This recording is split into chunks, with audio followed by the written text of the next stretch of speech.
లోలాసన swinging pose ఎలా చేయాలి?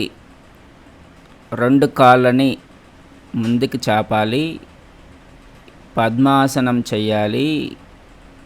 ఈ విధముగా 2 చేతులు గ్రౌండ్ మీద ఉంచి, అంటే బటక్స్ ఇరువైపులా శ్వాస తీసుకుంటూ పైకి లేపాలి. ముందుకి వెనకకి కదలికలు చేయాలి.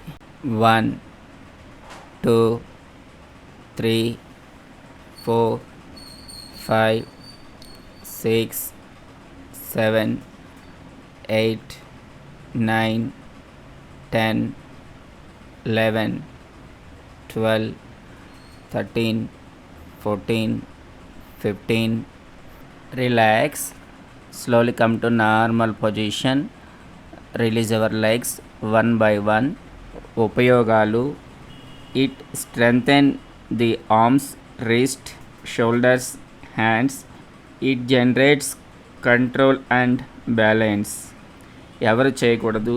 హై బీపీ, హెర్నియా ఉన్నవారు, అలాగే బ్యాక్ పెయిన్ ఉన్నవారు ఈ ఆసనం చేయకూడదు.